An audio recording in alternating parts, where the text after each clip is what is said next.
এই দুনিয়াটা হলো ক্ষণস্থায়ী জিন্দেগি। এই ক্ষণস্থায়ী জিন্দেগিতে আখিরাত চিরস্থায়ী জিন্দেগিতে তুমি যাবা।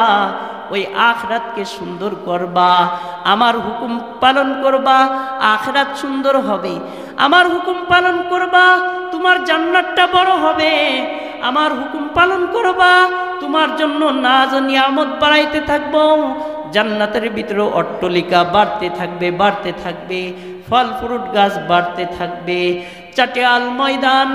আল্লাহর রাসূল বলেন যে দুনিয়ার যারা আল্লাহর হুকুম পালন করে যাবে, যারা আল্লাহর হুকুমকে পালন করে যাবে, তাদেরকে আল্লাহ তাআলা কেমন জান্নাত দিবে জানুনি? সব থেকে নিম্নমানের জান্নাত যাকে দিবে, যারা পরিমাণ ঈমান নিয়ে যে যাবে, তা অর্থাৎ জাহান্নাম থেকে সে শাস্তি ভোগ করে করে সর্বশেষ জাহান্নাম থেকে উঠায়া যাকে জান্নাত দেওয়া হবে, তার জান্নাতটা কত বড় হবে জানুনি? তার জান্নাতটা হবে এই দুনিয়ার মতো 10টা দুনিয়া একত্র করলে যত বড় হবে, এত বড় একটা জান্নাতের মালিক আমি আল্লাহ তাকে বানায়া দিব। সুবহানাল্লাহ। ও বান্দারা শোনো, যেই রবকে তোমরা দেখো নাই, যেই রবকে তোমরা দেখো নাই, সেই রবকে তোমরা কি জানো? সেই রব হলো যেই রব এই আসমানটাকে বিনা খুঁটিতে ঝুলান্ত অবস্থায় রাখছেন, যেই রব এই জমিনটাকে পানির উপরে ভাসমান অবস্থায় রাখছেন, যেই রব দিনকে রাত বানিয়েছেন, রাতকে দিনে পরিণত করেছেন, যেই রব শীতের মৌসুম থেকে গরমের মৌসুম আনে, গরমের মৌসুম থেকে শীতের মৌসুমে পরিণত করে, ওই রবকে কি আমরা দেখেছি কখনো? দেখি নাই। কিন্তু ওই রবের পক্ষ থেকে এক জামাত ফেরেশতা এই মাহফিলের পুরা প্যান্ডেলের মধ্যে বেষ্টন করে আছে। তারা বয়ানের শেষে ঘোষণা করবেন, একজন ফেরেশতা দাঁড়ায়া ঘোষণা করবেন, যেই রবকে তোমরা দেখো নাই, ওই রবের বড়ত্ব মহত্বের আলোচনা শুনলা। ওই রবের পক্ষ থেকে যেই কোরআনে কারীম নাজিল হয়েছিল, মুহাম্মদুর রাসূলুল্লাহ সাল্লাল্লাহু আলাইহি ওয়াসাল্লাম যে হাদিস বর্ণনা করেছেন, ওইগুলা এতক্ষণ আলোচনায় শুনলাম। ওই রবের পক্ষ থেকে ঘোষণা শোনো, কুমু মাগফুরাল লাকুম, আল্লাহ তাআলা তোমাদের সমস্ত গুনাহগুলোকে মাফ করে দিয়েছেন। ওয়াকাদ বুদ্দিলাত সাইয়্যাতিকুম হাসানাত, ওই রবের পক্ষ থেকে ঘোষণা শোনো, তোমাদের গুনাহগুলোকে ওই রব মাফ করে দিলেন। এবং তোমাদের গুনাহ যেগুলা ছিল, ওয়াকাদ বুদ্দিলাত সাইয়্যাতিকুম হাসানাত, এবং তোমাদের গুনাহগুলোকে নেকির দ্বারা পরিবর্তন করে দিয়েছেন। সুবহানাল্লাহ। ওই রবের পক্ষ থেকে ঘোষণা হলো, ওই রব তোমাদের গুনাহগুলোকে মাফ করে দিলেন। আবার ওই রবের পক্ষ থেকে ঘোষণা হলো, তোমাদের যেই গুনাহগুলা ছিল ওইগুলাকে নেকির দ্বারা পরিবর্তন করে দিলেন।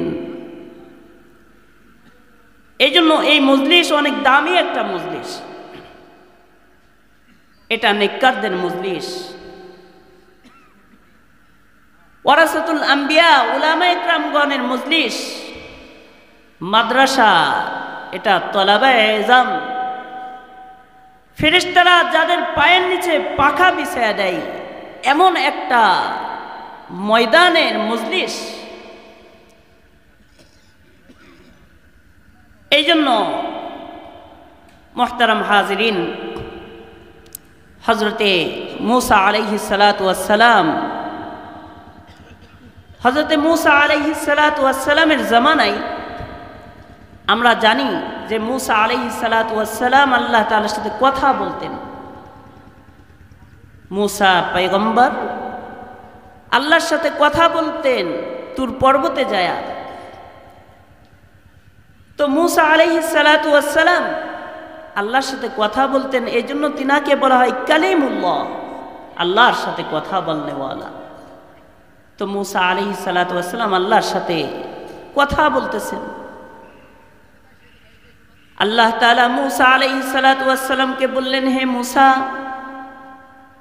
যাও যাও অমুক এলাকার মধ্যে আমার এক বান্দা ইন্তেকাল করেছে, যাও সেখানে যায়া আমার ওই বান্দার কাফন দাফনের ব্যবস্থা করো।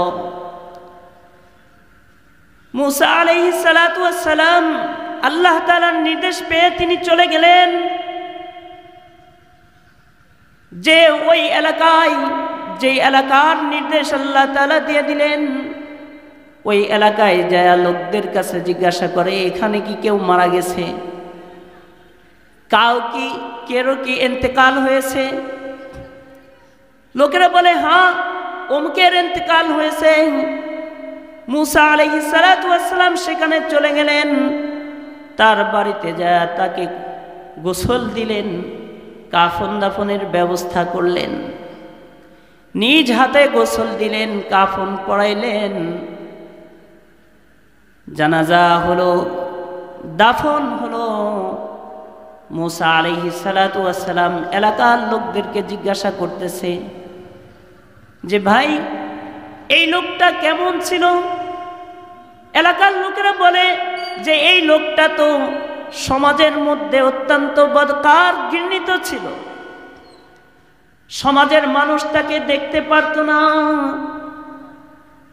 কারণ সে অনেক জুলুম করেছে, মানুষের উপরে অনেক জুলুম করেছে, মানুষ তাকে দেখতে পারে না, তার দ্বারা কখনো ভালো কাজ সংগঠিত হয় নাই, আমাদের নজরে কখনো ভালো কাজ তার পড়ে নাই।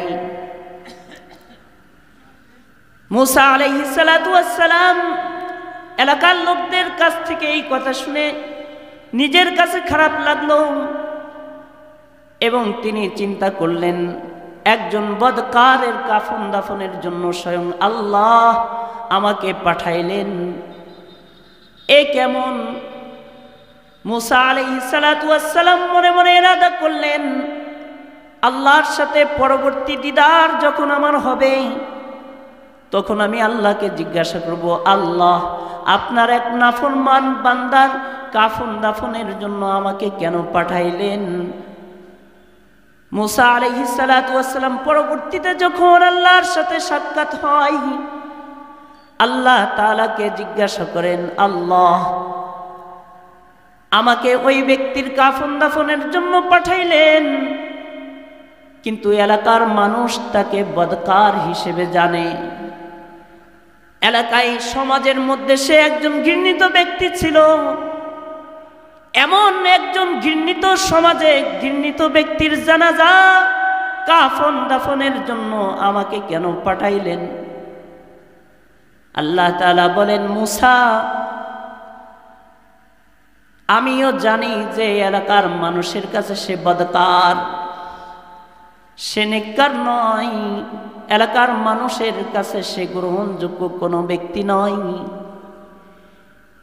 এটা আমি জানি।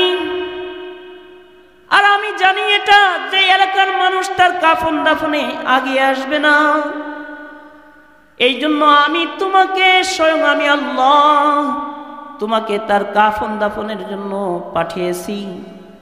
কারণ হইল মূসা আমার ওই বান্দা বদকার বটে, কিন্তু তার জবানের দুইটা কথা এমন ছিল যেই দুইটা কথার কারণে আমি আল্লাহ তার জিন্দগির সমস্ত গুনাহগুলোকে মাফ করে দিয়ে আমার পেয়ারা বান্দাদের মধ্যে তাকে আলগায় নিয়ে নিয়েছি।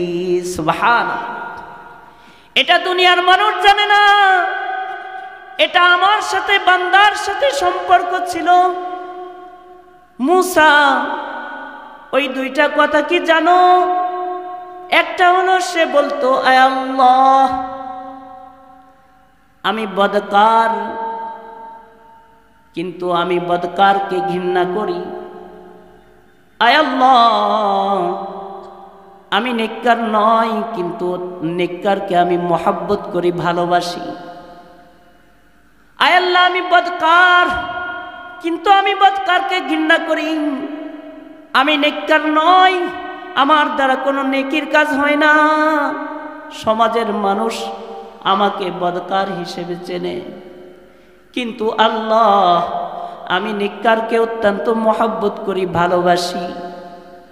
আয় আল্লাহ আমার জিন্দেগিতে কোনো আমল নাই, কিন্তু আমি জানি তুমি জান্নাতও বানাইছো, তুমি জাহান্নামও বানাইছো।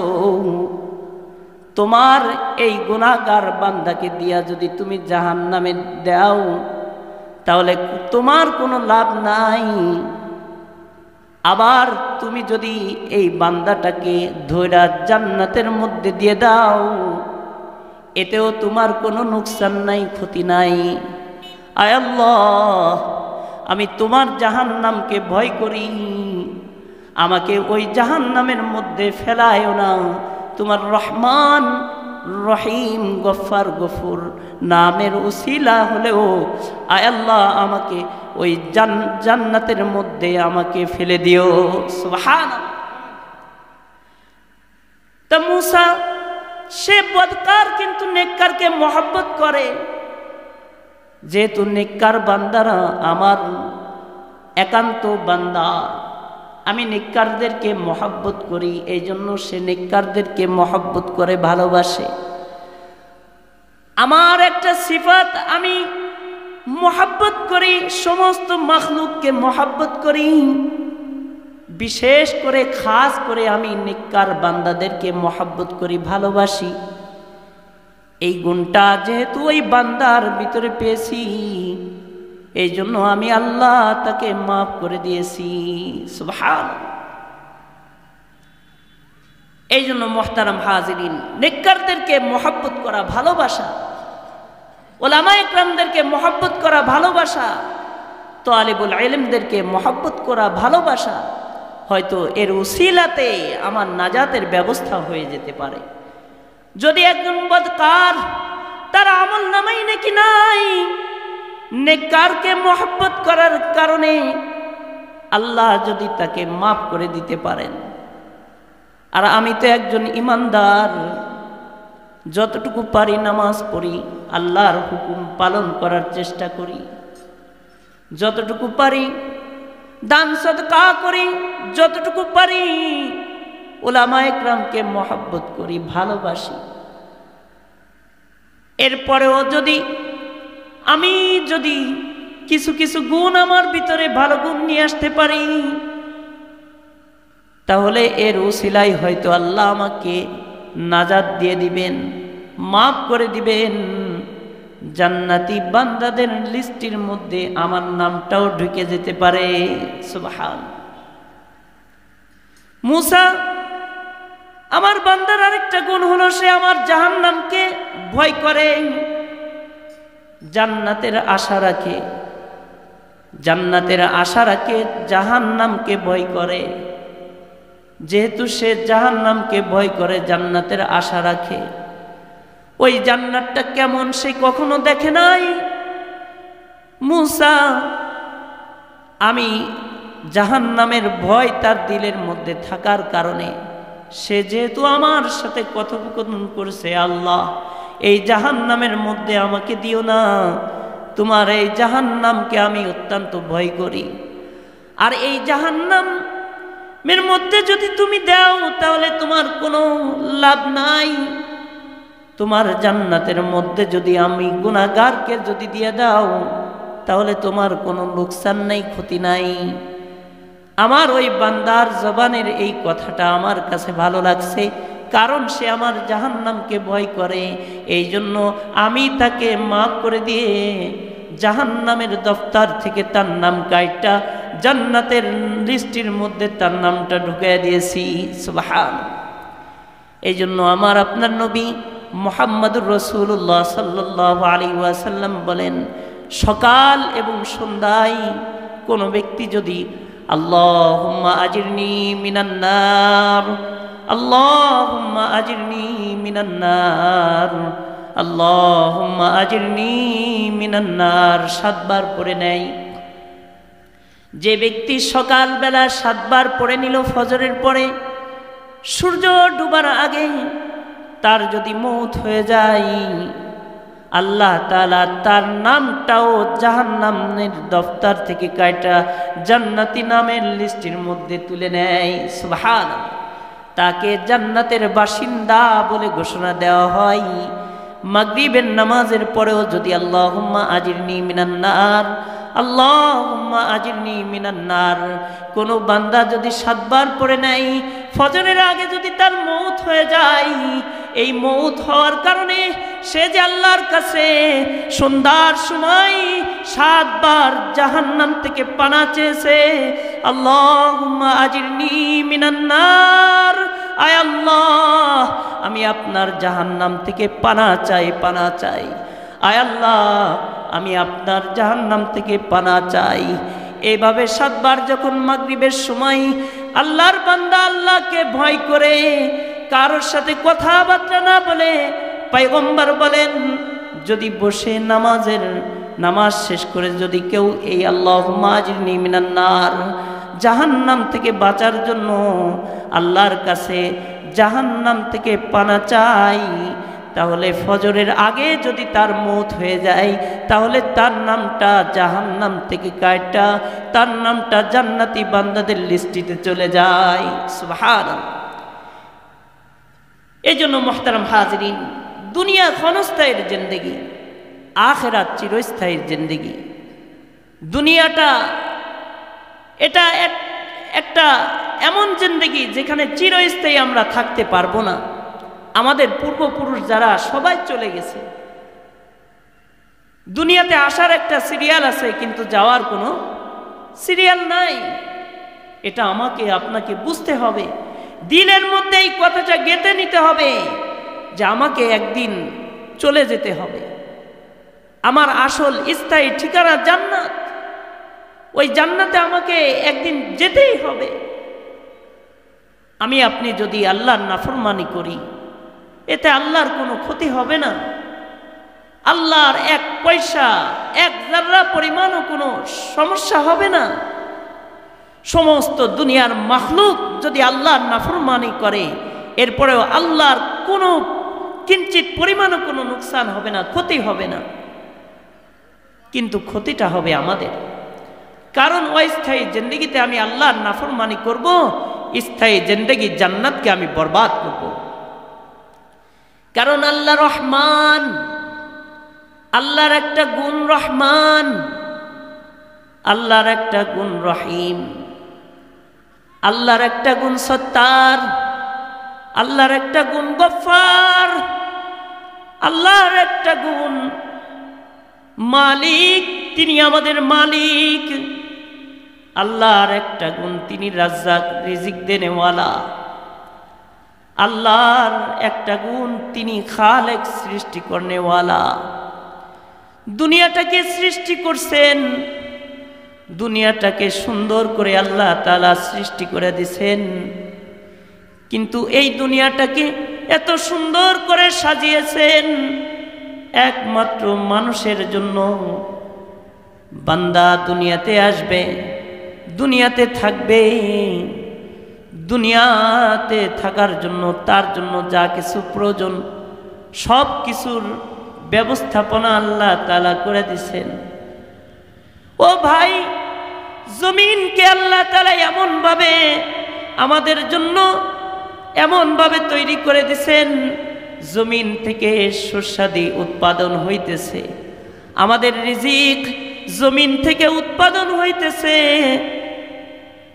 আমরা ধান 1 মুষ্টি ছিটায়া দিয়ে আসতেছি, শত শত মুষ্টি ধান আমরা ঘরের মধ্যে ফিরে আসতেছে, ফিরে আনতেছি। এই রিজিক 1 মুষ্টি থেকে শত শত মুষ্টি কে দিতেছেন? আল্লাহ। ওই আল্লাহ এই জমিনটাকে যদি ইচ্ছা করতেন পাথরের মতো শক্ত বানায় দিতেন, আর যদি পাথরের মতো শক্ত বানায় দিতেন, তাহলে এই জমিন থেকে ফসলাদি উৎপাদন হতো না, এই জমিনের উপরে অট্টালিকা বিল্ডিং তৈরি হতো না, এই জমিনের উপরে চলাচল ব্যবস্থা এমন আরামদায়ক হতো না। আর যদি এই জমিনটাকে কাদার মতো নরম বানায় দিতেন, তাহলে এই জমিনের উপরে বসবাসের অবস্থা হয়তো থাকতো না। এই জমিনের উপরে ফসলাদি উৎপাদন হতো না। এই জমিন যদি আল্লাহ তাআলা পাথরের মতো শক্ত বানায় দিতেন, তাও বান্দা কোনোভাবে কোনো কিছু করে শান্তি পাইতো না। যদি কাদার মতো নরম বানায় দিতেন, তাও শান্তিতে বসবাস করতে পারতো না, থাকতে পারতো না।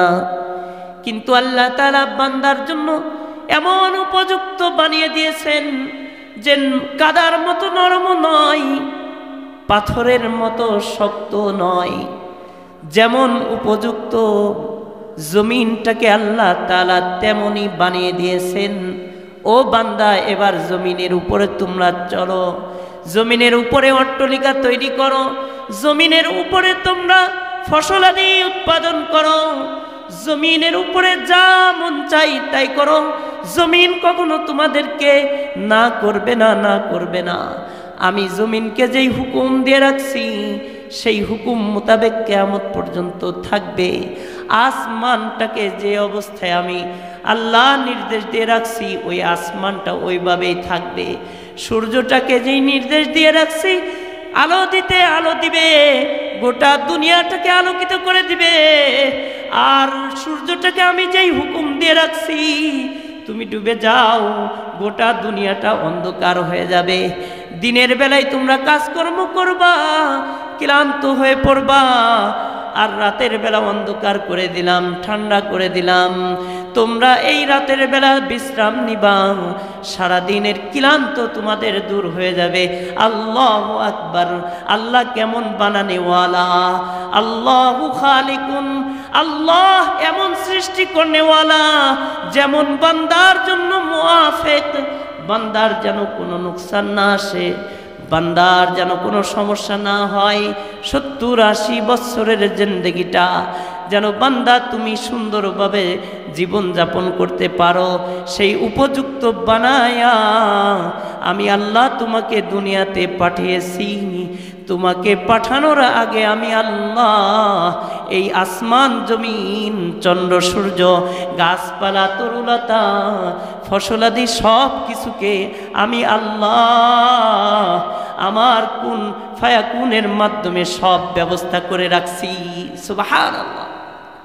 বান্দা তুমি জমিনে আসবা, জমিনে আসছো বটে, মায়ের পেট থেকে তুমি আসছো, মায়ের পেট থেকে দুনিয়ার পেটে আসছো। দুনিয়ার পেটে আসার পরে তুমি তোমার ক্ষুধা লাগছে, কিন্তু তুমি মাকে বলতে পারো নাই যে মা আমার ক্ষুধা লাগছে, আমাকে খেতে দাও। এই কথা তুমি বলতে পারো নাই। ঠিক অনুরূপভাবে তুমি দৌড়াদৌড়িও করতে পারো নাই, চলতেও পারে নাই। আমরা একটু চিন্তা ফিকির করে দেখি, আমি যে বাহাদুরি করি, আমি এত টাকার মালিক হয়েছি, আমি গাড়ির মালিক, আমি ব্যবসা বাণিজ্য আছে আমার, আমি অনেক শিক্ষিত, আমি বড় অফিসার, আমি বড় আলেম। না না না, এইগুলা সব কিছু আমার আল্লাহ আমাকে কুদরতি হাতে ধরে ধরে আমাকে এই পর্যন্ত পৌঁছায় দিয়েছেন, ঠিক কিনা? আল্লাহ তাআলাই আমাকে ধরে ধরে এই পর্যন্ত এনেছেন। আল্লাহ তাআলা আমাকে মায়ের পেট থেকে দুনিয়ার পেটে আনছেন, কিন্তু আল্লাহ আমাদেরকে দুনিয়ার পেটে এনেও ছেড়ে দেন নাই। আল্লাহ তাআলা আমাদেরকে তিলে তিলে হাঁটা শিখিয়েছেন, হাইওয়ানে নাতেক বানিয়েছেন, কথা বলার শক্তি দান করেছেন, কথা বলা শিখিয়েছেন। এরপরে আল্লাহ তাআলা আমাদেরকে আকল নামক একটা জিনিস দান করছেন। এই আকল সমস্ত মাখলুককে আল্লাহ তাআলা দেন নাই। এই আকল একটা বিশেষ বিশেষ বিশেষ দান আল্লাহর পক্ষ থেকে, এটা ইনসানকে দান করা হয়েছে। এই ইনসানকে আল্লাহ তাআলা আকল দান করেছেন। এই আকলের কারণে সে সমস্ত মাখলুকের মধ্যে দামি হয়ে গেছে। আর আল্লাহ তাআলা মানুষকে এমন দামি বানিয়েছেন এমন দামি বানিয়েছেন যে দামি বানানোর কারণে আল্লাহ আমাদেরকে সোজা রাখছেন, বেকা বানান নাই। আল্লাহু আকবার। আল্লাহ এত মাখলুকাতকে সৃষ্টি করেছেন, কিন্তু আল্লাহ ইনসানকে সোজা বানিয়েছেন, অন্য কোনো মাখলুককে আল্লাহ সোজা বানাই নাই। কুকুরকে আল্লাহ তাআলা এভাবে বেকা বানিয়েছেন, গরু ছাগলগুলাকেও আল্লাহ তাআলা এভাবে বেকা বানিয়েছেন। তারা চার পায়ে হাঁটা চলা করে, তারা মুখ দিয়ে খাবার খায়, জমিন থেকে তারা দাঁত দিয়ে হেসরায় হেসরায় খাবার গ্রহণ করে। কিন্তু আল্লাহ আশরাফুল মাখলুকাত হিসেবে মানব জাতিকে বানিয়েছেন। আল্লাহু আকবার। শুধু মানব জাতিকে আশরাফুল মাখলুকাত ঘোষণা দিয়ে ক্ষান্ত হন নাই, সমস্ত দেহটাকে আল্লাহ আশরাফুল মাখলুকাত হিসেবে গ্রহণ করেছেন। মানুষকে আল্লাহ সোজা বানিয়েছেন, বানরের মতো আল্লাহ এমন করে ঝুঁকায়া দেন নাই, গরু ছাগলের মতো আল্লাহ ঝুঁকায়া দেন নাই, আল্লাহ অন্য মাখলুকের মতো ঝুঁকায়া দেন নাই। আল্লাহ মানবকে বানিয়েছেন সোজা, আল্লাহ মানবকে বানিয়েছেন সোজা। সে দুই পায়ে হাঁটে এবং ভালো মন্দ আকল আল্লাহ তাআলা তাকে দান করেছেন, ভালো মন্দ বোঝে। সে উত্তম উত্তম পোশাক লেবাস পরিধান করে, উত্তম উত্তম খাবার গ্রহণ করে, সে হাত দিয়ে লুকমা বানায়া খাবার গ্রহণ করে। সে ভালোকে ভালো বোঝে, মন্দকে মন্দ বোঝে। এই ভালো মন্দ এবং ভালো উত্তম পোশাক, উত্তম খাবার সব কিছু দিয়ে আল্লাহ তাআলা মানবকে উত্তম হিসেবে বানিয়েছেন। এই জন্য আল্লাহ কসম খায়া বলেন, ওয়াত্তিন ওয়াজ্জাইতুন ওয়াতুরি সিনিন ওয়াহাদাল বালাদিল আমিন লাকাদ খালাকনাল ইনসানা ফি আহসানি তাকওয়িম। সুবহানাল্লাহ। আল্লাহ মানব জাতিকে যে সুন্দর করে বানিয়েছেন, এই জন্য আল্লাহ কসম করে বলতেছেন, আল্লাহর কসম খাওয়ার কোনো প্রয়োজন নাই, আল্লাহর কসম খাওয়ার কোনো প্রয়োজন নাই। কিন্তু বান্দাকে গুরুত্ব বোঝানোর জন্য আল্লাহ কসম খায় বলতেছেন, ওয়াত্তিন, তিনের কসম হতে পারে, তিন বৃক্ষের কসম অথবা তিন ফলের কসম। আরব ভূখণ্ডে তিন ফলটা অনেক গ্রহণযোগ্য, পছন্দনীয় একটা ফল। আরবরা এই তিন ফলটাকে অনেক পছন্দ করেন। এই জন্য আল্লাহ তাআলা আরবদেরকে শুধু লক্ষ্য করে নয়, যেহেতু আরবে কোরআন নাজিল হয়েছে আরবি ভাষায়, মুহাম্মাদুর রাসূলুল্লাহ তিনি যেহেতু আরব ভূখণ্ডে জন্মগ্রহণ করেছেন, আর আরবদের সামনেই যখন তিনি উপস্থিত ছিলেন, এই জন্য আরবরা তিন ফলকে গ্রহণ করতেন, তিন ফলটাকে বেশি পছন্দ করতেন।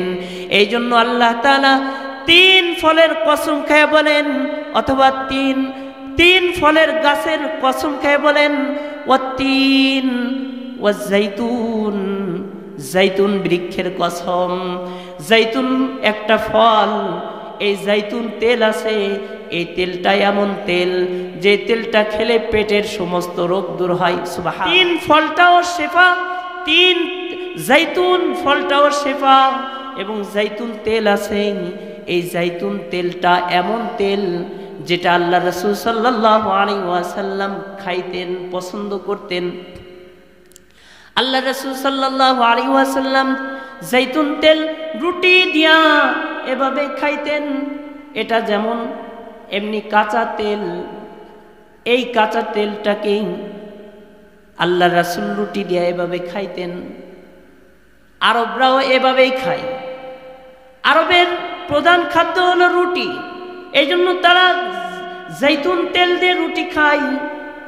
জাইতুন তেলটা এমন, এই জাইতুন তেল মিষ্টিও নয়, নুনতাও নয়, একবারে কেমন কেমন যেন কোনো ঝাঁঝালাও নয়। এটা আমি খেয়েছি, কারণ আরবদের সাথে আমি সফর করেছি।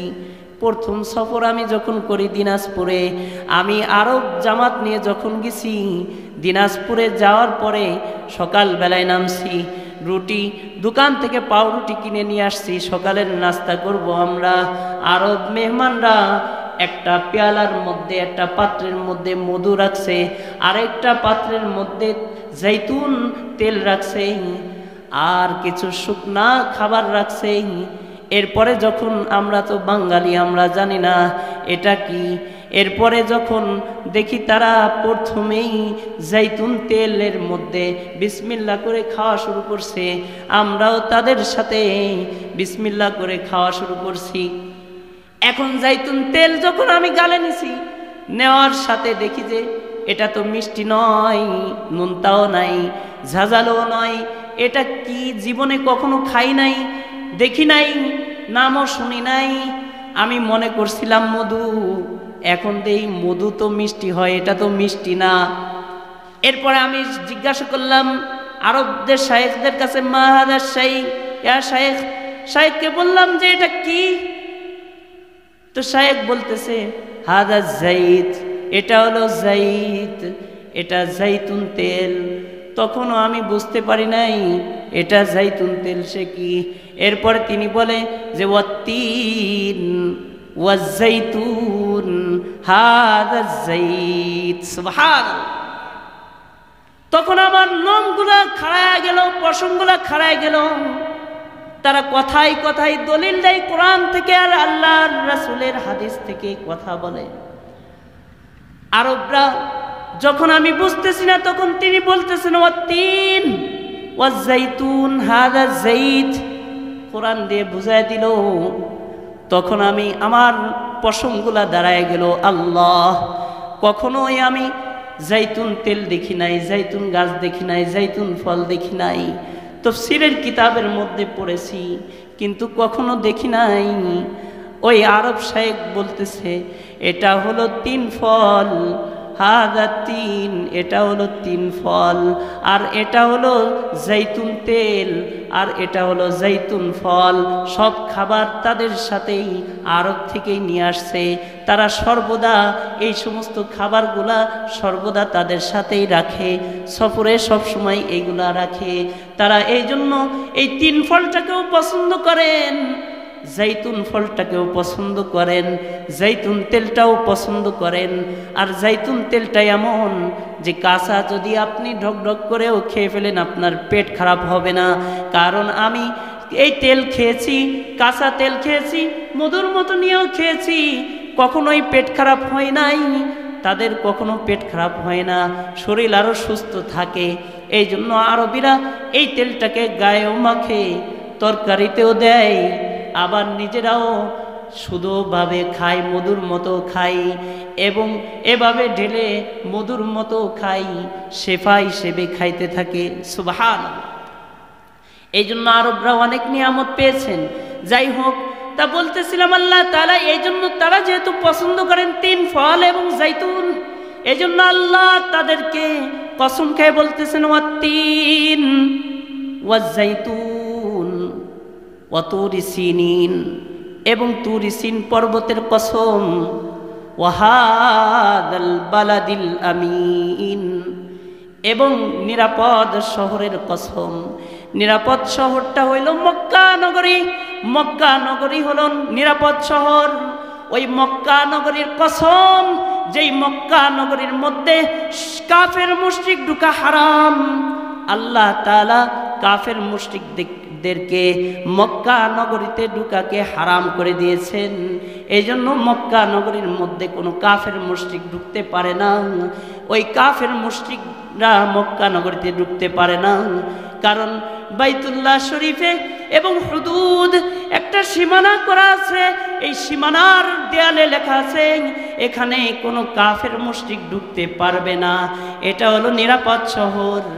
এই শহরে কাফের মুশরিকদের ঢোকা নিষিদ্ধ। সুবহানাল্লাহ। এই জন্য পবিত্র শহর মক্কা। এই জন্য জমিনের উপরে সব থেকে দামি জায়গা হলো মক্কা। এই জন্যই তো সবাই বাইতুল্লাহ আল্লাহর ঘর জিয়ারত করতে যায়, কাবা দেখতে যায়।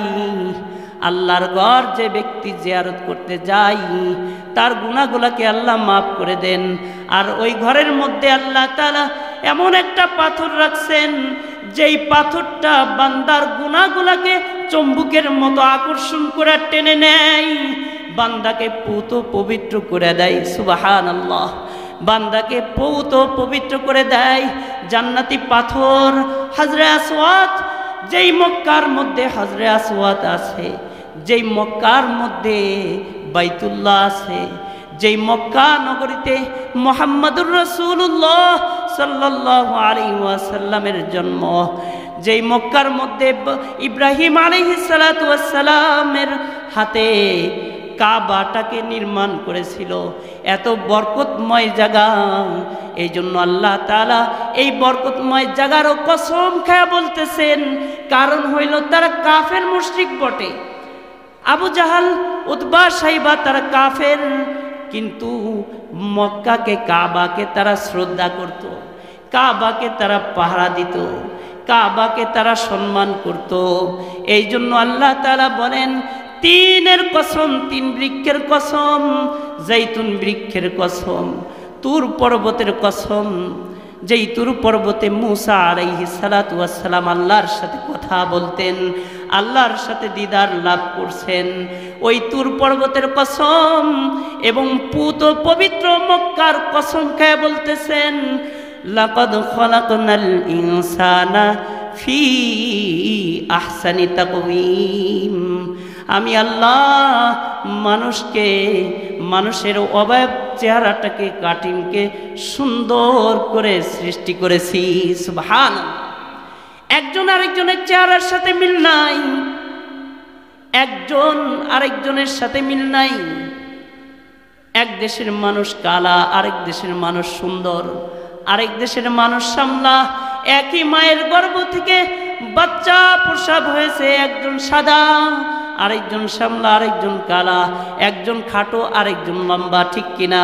কেরোর সাথে কেরোর মিল নাই। বাবা কেরোর চেহারার সাথে কেরোর মিল নাই। ভাইয়ের চেহারা একরকম, বোনের চেহারা আরেক রকম, মার চেহারা একরকম, বাবার চেহারা আরেক রকম, ঠিক কিনা?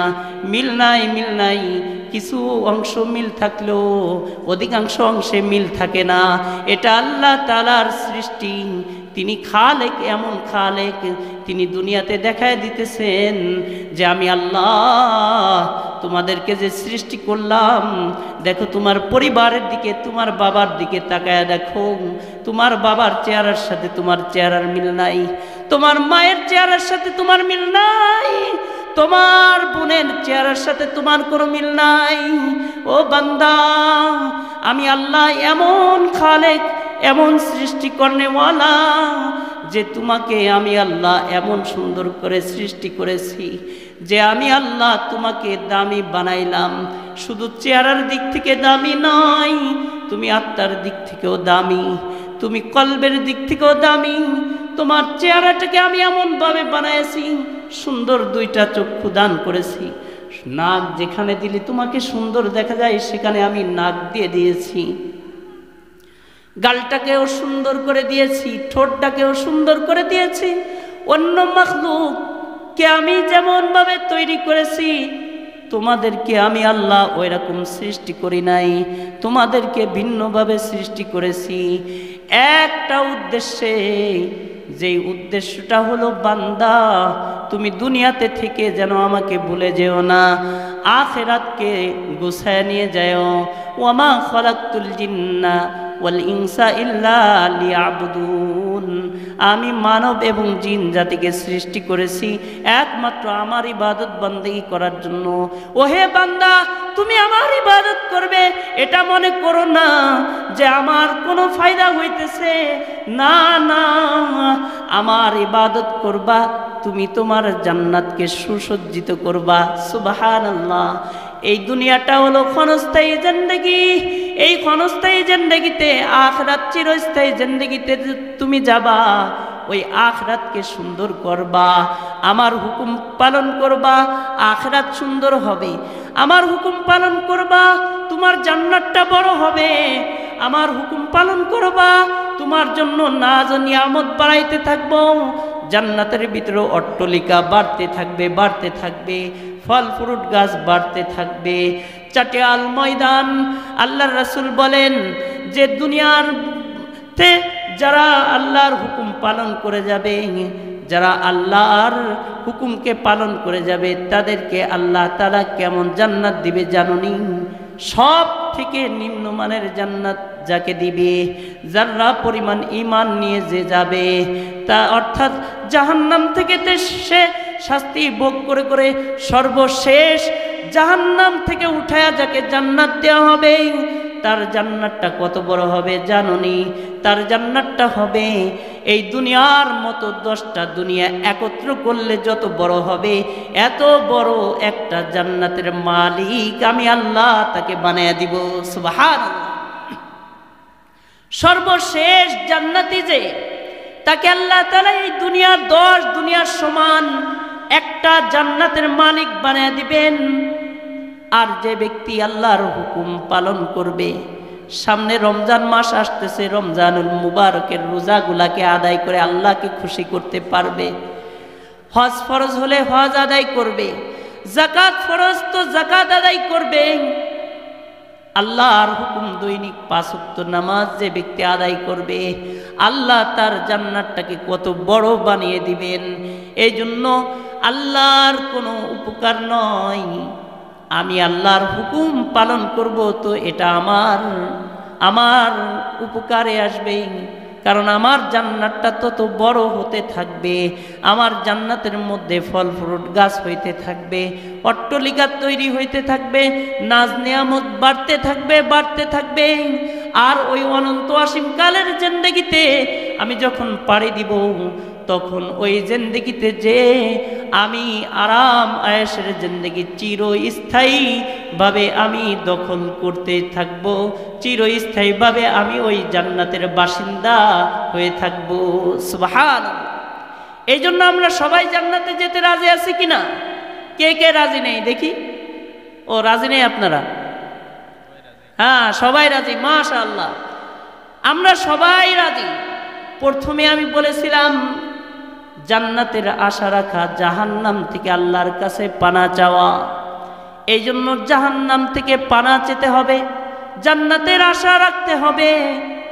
যদি আমি জাহান্নামকে ভয় করি, তো আল্লাহর ভয় আমার দিলের মধ্যে চলে আসবে, তাকওয়াল্লাহ আমার দিলের মধ্যে পয়দা হবে।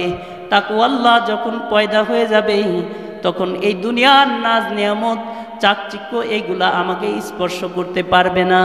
এই দুনিয়াতে আল্লাহ আমাকে যতটুকু ধন দৌলত দান করেছেন, এই আরাম আয়েশের মধ্যে থেকেও দুনিয়ার লোভ আমার মধ্যে কাজ করবে না, কারণ আল্লাহ আমার রিজিক এটা রেখেছেন আরাম আয়েশের জিন্দেগি। এই আরাম আয়েশের মধ্যে থেকেও দুনিয়াটা আমাকে ধরতে পারবে না, কারণ আমি আখিরাতের বড় জান্নাতের মালিক হতে চাই, আখিরাতে চিরস্থায়ী অট্টালিকার মালিক হতে চাই, আখিরাতে চিরস্থায়ী নাজ নিয়ামতের মালিক হতে চাই। এই সামান্য নাজ নিয়ামত, এই সামান্য অর্থ ধন ও দৌলতের নাজ নিয়ামত আমাকে কিছুই করতে পারবে না। এই জন্য বাবারা, আমাকে এই দুনিয়া থেকে আখিরাতের সামানা গুছায় যেতে হবে। এই জন্য আল্লাহর ভয় আমার দিলের মধ্যে থাকতে হবে।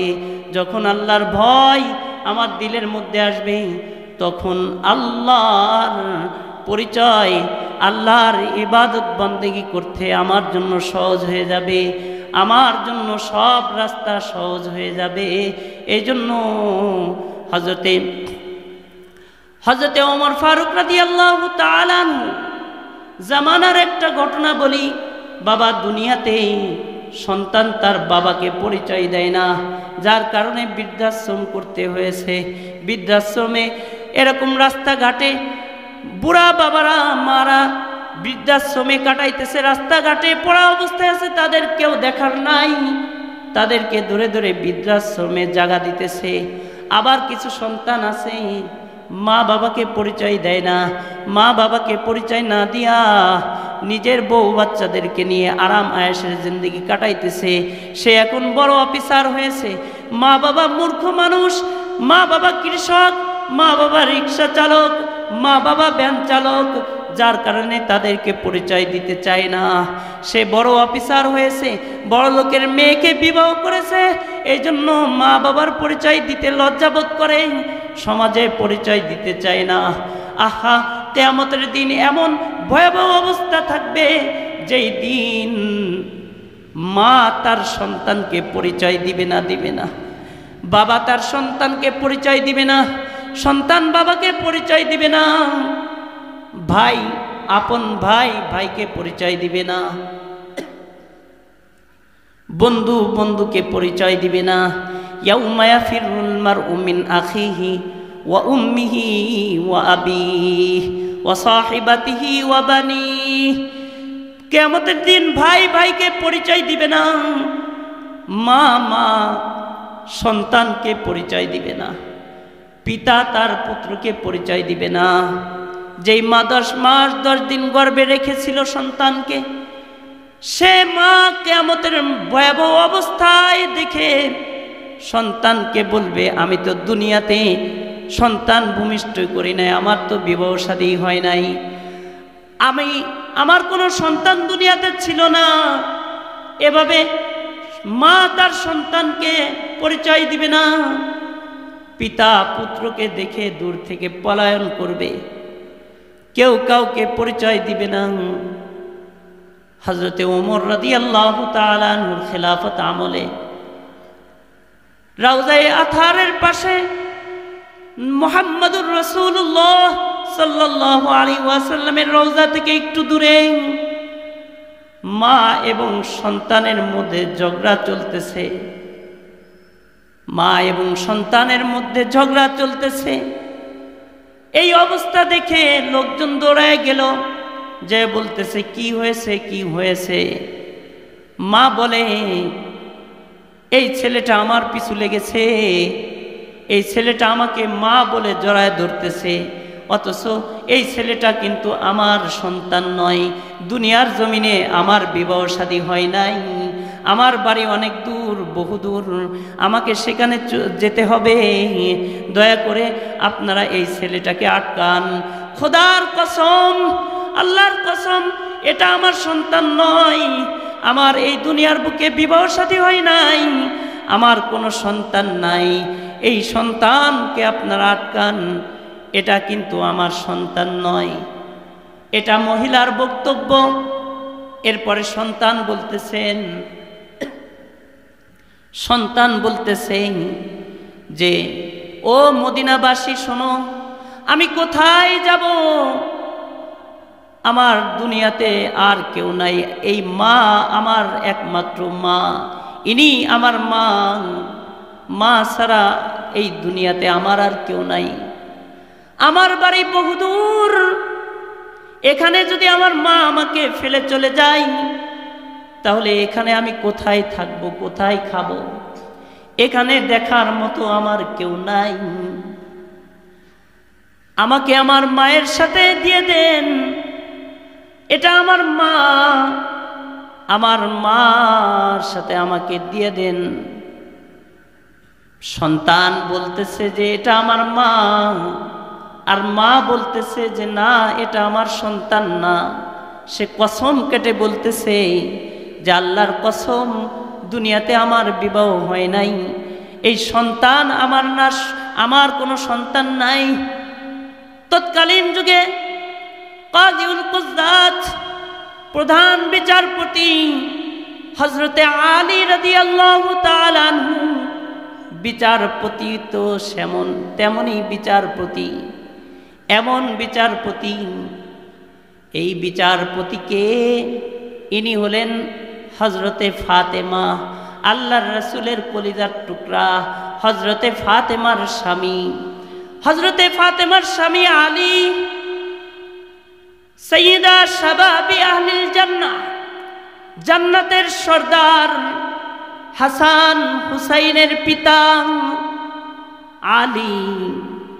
আল্লাহর রাসূল বলেন, আনা মাদিনাতুল ইলমি ওয়া আলিয়ুন বাবুহা, আমি হলাম ইলমের শহর, আর এই শহরের দরজা হলো আলী। সুবহানাল্লাহ। এমন একজন আলেম ছিলেন, এমন একজন মহাজ্ঞানী ছিলেন, যারা আল্লাহর রাসূলের থেকে 4 জন সব থেকে বেশি কোরআন বুঝনেওয়ালা ছিলেন, তার মধ্যে অন্যতম আলী। আলী রাদিয়াল্লাহু তাআলা আনহু তৎকালীন যুগের বিচারপতি, যে কোনো মদিনার সমস্যার সমাধান করতেন আলী। প্রধান বিচারপতির কাছে অভিযোগ চলে গেল, আলীর কাছে যায় বলে যে এই ঘটনা। আলী রাদিয়াল্লাহু তাআলা আনহুর সাথে সাথে চলে আসলেন, এসে বলতেছে, মহিলাটার কাছে জিজ্ঞাসা করতেছে যে কি হয়েছে। বলে আলী, দেখেন না এই সন্তান দাবি করতেছে আমি নাকি তার মা, কিন্তু আমি তার মা নই, আমি তার মা নই। খোদার কসম, দুনিয়াতে আমার বিবাহ শাদী হয় নাই, এই দুনিয়াতে আমার কোনো সন্তান নাই, আমার বাড়ি দূর, বহুদূর। আমার এই ব্যাগের মধ্যে স্বর্ণ অলংকার, দিনার দিরহাম রয়েছে, টাকা পয়সা রয়েছে। আমাকে মা বলে জড়ায় ধরতেছে। এই সন্তানকে আমি চিনি না, হয়তো আমার সাথে যায়াম আমাকে পথের মধ্যে আমার স্বর্ণ অলংকারগুলাকে ছিনিয়ে নিবে, এই জন্য সে আমার পিছু নিয়েছে। আর এইবার সন্তান বলতেছে যে আলী, আমি কোথায় যাব বলেন না, আমি কোথায় যাব? আমার দুনিয়াতে কেউ নাই, ইনি হলেন আমার মা, ইনি আমার একমাত্র মা, দুনিয়াতে মা ছাড়া আমার আর কেউ নাই। সন্তানের কথা শুনে, সন্তানের কান্নাকাটি দেখে আলী রাদিয়াল্লাহু তাআলা আনহু সন্তানের মাথার উপরে হাত রাখলেন। হাত রেখে বলতেছে, ও সন্তান শোনো, আমি আলী তোমাকে আমার ছেলে বানায় নিলাম। সুবহানাল্লাহ। আমি তোমার ছেলেকে, আমি তোমাকে আমার ছেলে বানায় নিলাম। তুমি আজকের থেকে আমার সন্তান।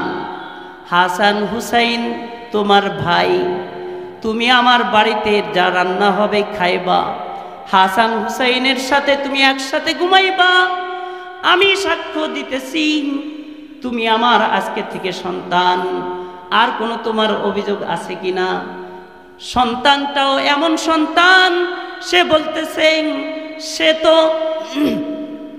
সে তো ওমরের যুগের সন্তান, ইমানদার সন্তান, সে ইমানদার সন্তান। সে বলতেছে, না না, আমার আর কোনো সমস্যা নাই, আপনি যেহেতু আমাকে সন্তান বানিয়ে নিয়েছেন, তাহলে আজকে থেকে আলী আপনি আমার বাবা। সুবহানাল্লাহ। আজকে থেকে আপনি আমার বাবা, আর ফাতেমা হলো আমার মা। তাহলে খাদিজাতুল কুবরা আমার নানি, আর মুহাম্মাদুর রাসূলুল্লাহ সাল্লাল্লাহু আলাইহি ওয়াসাল্লাম আমার নানা। সন্তানটা খুশি হয়ে গেল, যেহেতু আপনি আমাকে সন্তান হিসেবে স্বীকৃতি দিলেন, তাহলে ফাতেমা আমার মা, খাদিজাতুল কুবরা আমার নানি, আর মুহাম্মাদুর রাসূলুল্লাহ যিনি দো জাহানের সরদার মুহাম্মাদুর রাসূলুল্লাহ সাল্লাল্লাহু আলাইহি ওয়াসাল্লাম, তিনি আমার নানা। কিয়ামতের দিন, ওই ভয়াবহ দিনে আমি আমার নানার হাতটা ধরব, নানার হাত ধরে আমি জান্নাতে যাব। এর থেকে সুসংবাদ আর কি হইতে পারে? এমন মা আমার দরকার নাই, দুনিয়াতে আর কোনো আমার অভিভাবকের দরকার নাই। যেহেতু আপনি আমাকে সন্তান স্বীকৃতি দিয়েছেন, এমন মা যদি হাজারটাও চলে যায় আমার থেকে, আমার কোনো আসে যায় না। সুবহানাল্লাহ।